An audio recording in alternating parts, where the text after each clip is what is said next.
चओ हरे राम। हिकिड़ा संत ॾाढा अटपटा शब्द उन्हनि चया, उहे अगरि कोई सम्झे त उनखे ॾाढो वॾो ज्ञान मिली वेंदो। उन्हनि चयो कि सत्संग कथा केवल तव्हांखे जीअण न सेखारींदी, कीअं मरणो आहे उहो बि सेखारींदी। चओ हरे राम। हाणे ॿुधायो, अहिड़ा वचन अगरि असां चऊं 4 ॾींहं त तव्हांखे सम्झ में कोन ईंदी ॻाल्हि, हा न। 5 ॾींहं वरी आख़िर पुछंदव, साईं छा चयो तव्हां, आख़िर सम्झायो।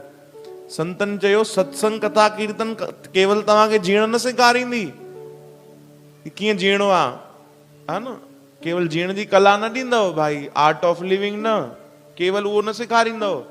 मरणो कीअं आहे उहो बि सत्संग ई सेखारींदो, उहो बि भॻवान जी कथा ई सेखारींदी, संतन जो संग ही सेखारींदो। चओ हरे राम। त उनजी तैयारी कयूं न भाई, बाक़ी सभु तैयारियूं आहिनि, जेकी शइ गॾु हलंदी उनजी तैयारी कयूं, उनखे इकट्ठो कयूं।